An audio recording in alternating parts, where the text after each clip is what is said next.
Hello, welcome to a new edition of the Right Wing Populist Podcast. I am the Right Wing Populist. So today I want to talk about how Europe has lost its goddamn mind. The Trump administration has been trying to get this stupid war between Russia and Ukraine ended, but these dumb Europeans and Ukrainians, Zelensky, these idiots, they keep trying to push us back to war. No, the war has to continue. This is an unjust war brought to us by Russia. The war has to end in a moral fashion, meaning that Ukraine can't give up any territory. That's more or less the messaging that's coming out of Europe. It's pathetic. And while, I want to give Trump credit for pushing to get this war ended, there are still people in his administration that are trying to sabotage these peace negotiations. But before we get into all of that, I want you to subscribe. Oh man, that was really off key. I apologize for that. But yeah, please subscribe, whether it's on YouTube, Apple Podcasts, Spotify, wherever the hell you listen to this beautiful audio experience. I'd really appreciate it. And if you are listening on YouTube, please also like and subscribe. Like and comment. I already told you to subscribe. Man, it's one of those days, man. I can't talk today. I have a podcast and I can't talk. What's up with that, folks? Terrible. I'm as incompetent as the Europeans, as I'm about to get into. But please subscribe. I would really appreciate it. So, last week there was, news coming out of Axios that the United States and Russia had sort of secretly, or at the very least behind the scenes, they had been negotiating terms to try to get this stupid war ended between Russia and Ukraine. And there were 28 points, and that was finally revealed at the end of last week. And the points were pretty reasonable. Russia gets the Donbass region.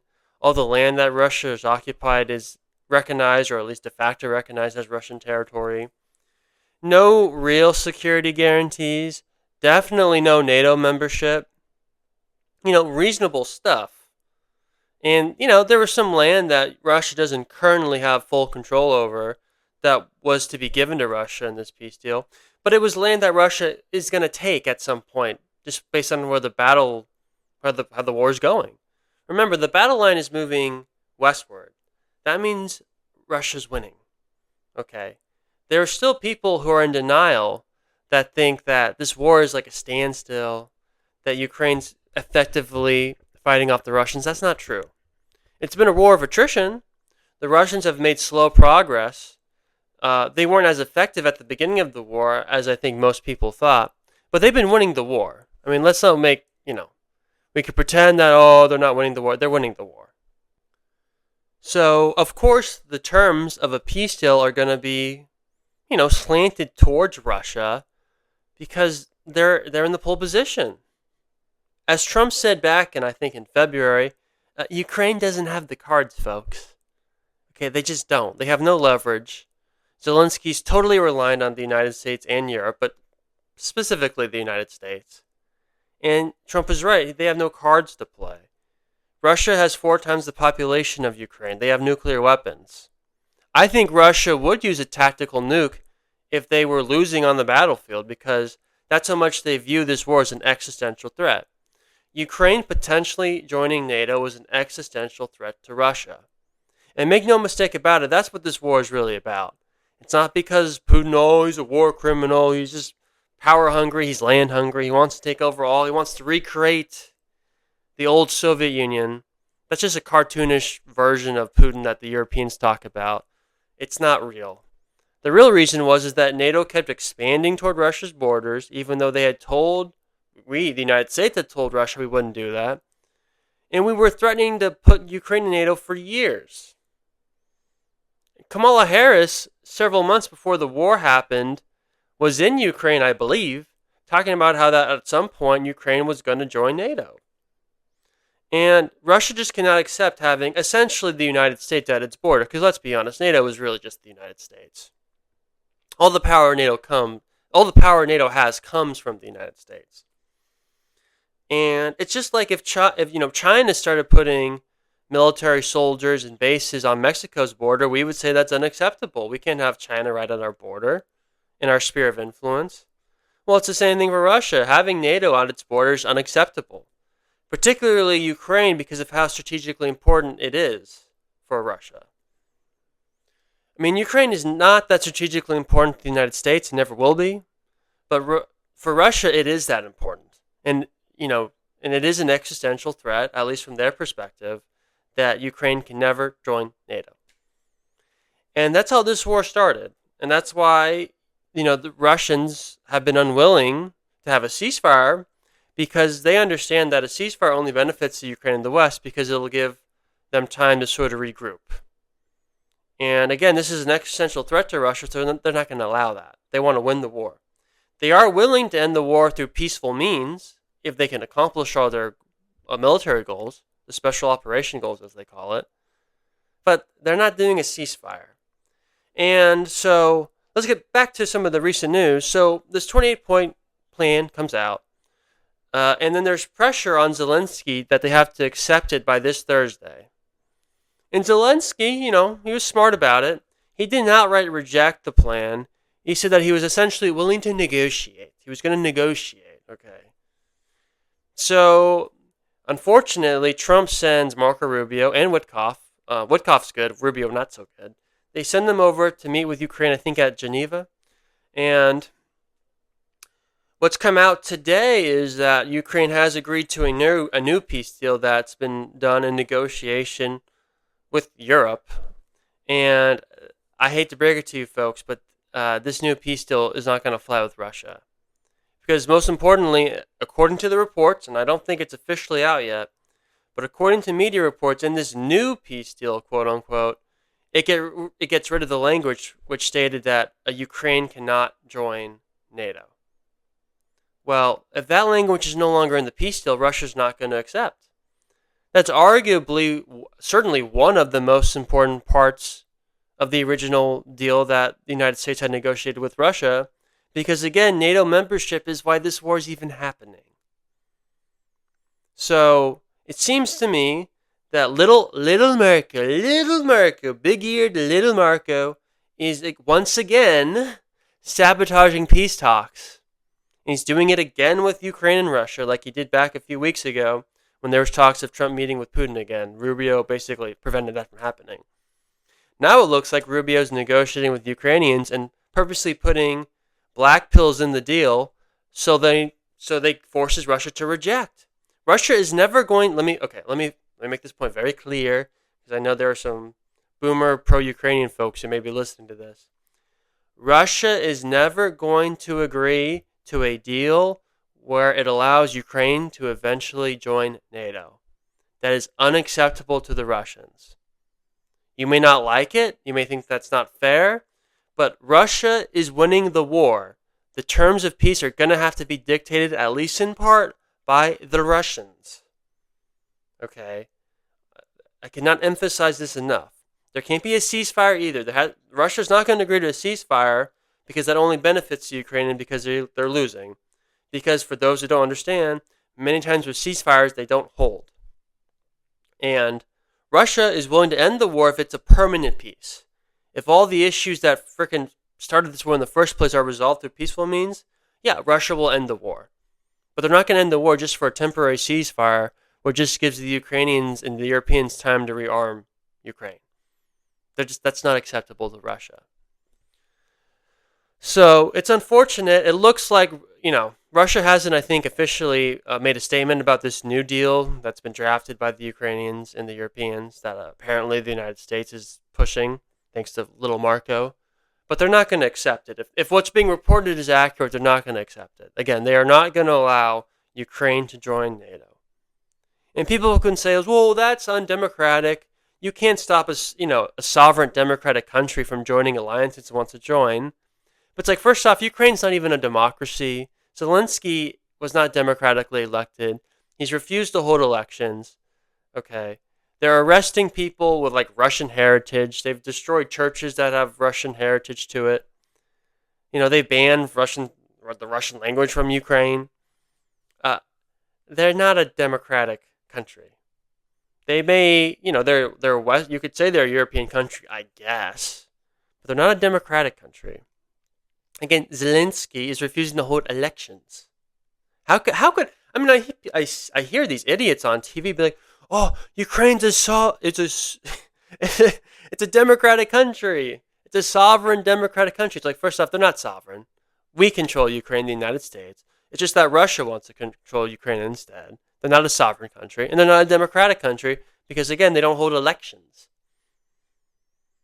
I mean, the reality is, in all fairness to Ukraine, even the United States wants to have a lot of control of Ukraine. And there's talks and some of these peace negotiations that we want all these natural resources from Ukraine. A few months ago, we signed a rare earth deal with Ukraine. The only reason that the United States, and to a lesser extent Trump, I mean, Trump doesn't even really want to support Ukraine, I think, in his heart of hearts. But the reason why the general position of the United States is we have to support Ukraine is for natural resources and to combat Russia's influence in the region. We don't care about democratic values or the rights of a sovereign country. The United States will invade a democratic country, a sovereign country, whenever it wants, if it thinks it benefits them. So it's not about that. Again, that's just rhetoric from the West to try to make Putin look like a bad guy. I hate to be blunt about it, but that's the fucking truth. So, it looks like, I'm seeing reports in the media today that, Ukraine has agreed to this new peace deal. It's like, okay, that's great, but now Russia's not going to agree to it if it opens the door for Ukraine joining NATO.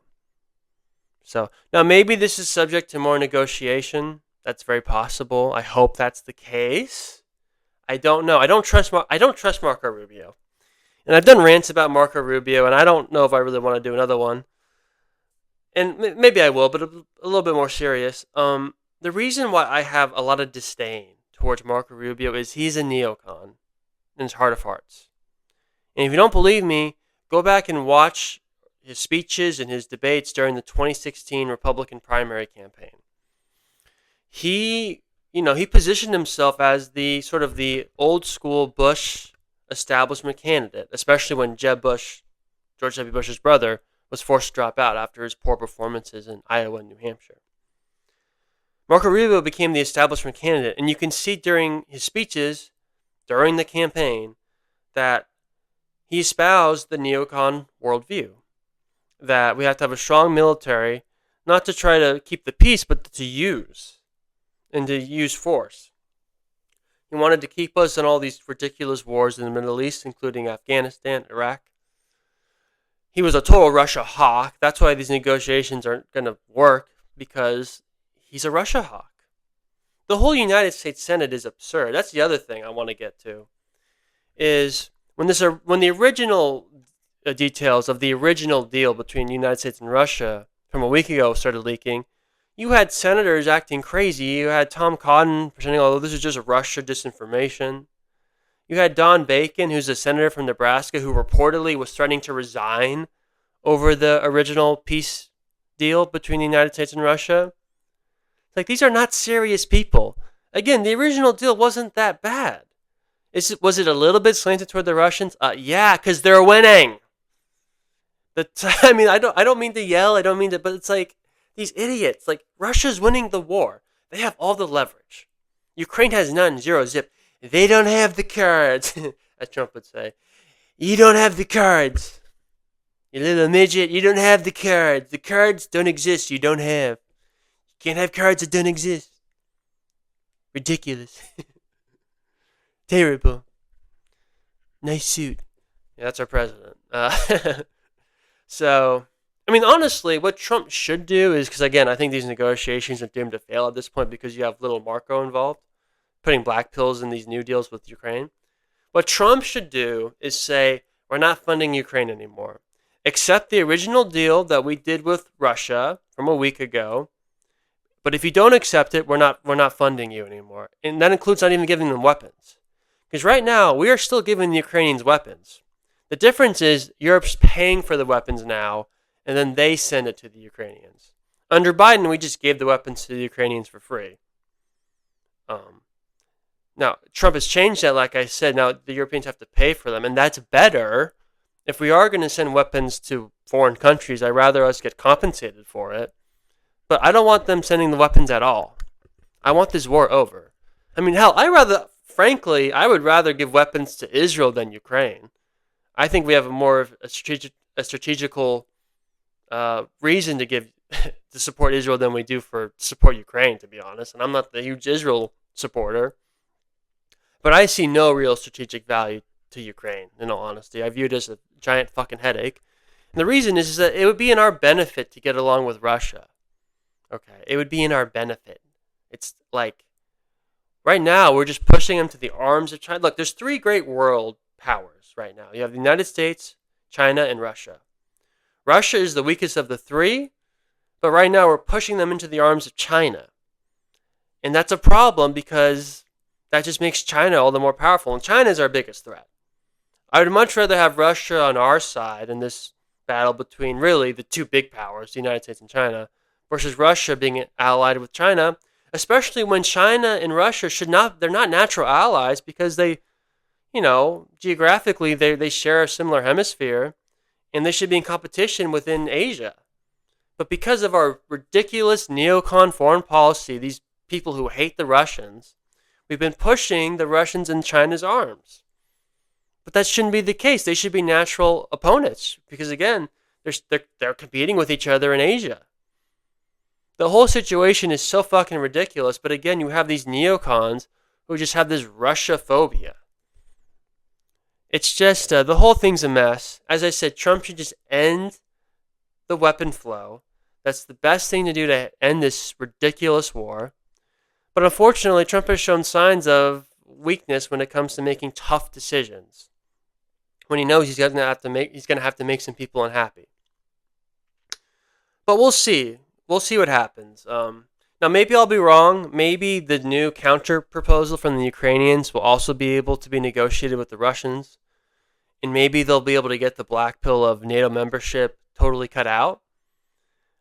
That could happen. I'm not ruling it out. But anyway, there is some optimism. Trump was talking about, he was on Truth Social saying he had optimism for the war ending.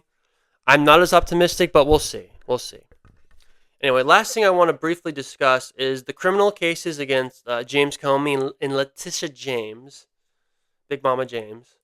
They've been dismissed because a Democrat federal judge essentially ruled that the prosecutor that brought the criminal cases, I'm forgetting her name at the moment, basically that the prosecutor that brought the cases was not properly appointed because I guess she wasn't approved by the Senate, some ridiculous legal theory. I don't think the ruling is likely correct, and I think it'll probably be overturned, but this is an embarrassment for Pam Bondi, and it's another reason why she needs to go. She famously said that she had the Epstein files on her desk, only for like 3 days later to say that the Epstein files didn't exist. It's honestly an amazing thing that she would do something like that. That's just insane. It's like, oh, I have the Epstein files and they don't exist. It's like, what? It's like, what? I don't even want to, that whole thing's a shit show. She needs to go. The only reason that Trump, I think, appointed her to Attorney General was because she's proven to be loyal to Trump over the years. Back during the whole Trump University scandal, she was, I believe, the Attorney General in Florida, and Trump donated to her, I guess, her campaign or her office or whatever, and she closed down the investigation that was happening in the Trump University. So, you do the math on what was happening there. And by the way, I have no problem with Trump wanting a loyal Attorney General. Given what he had to go through during his first term with Jeff Sessions being the AG who recused himself, which allowed the Russiagate bullshit to happen.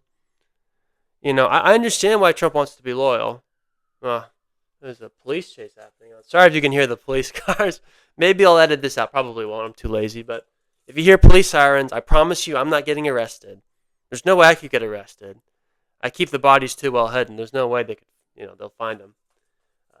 That's a joke, by the way. If you're listening, please, that's a joke. There's no bodies. I have no bodies.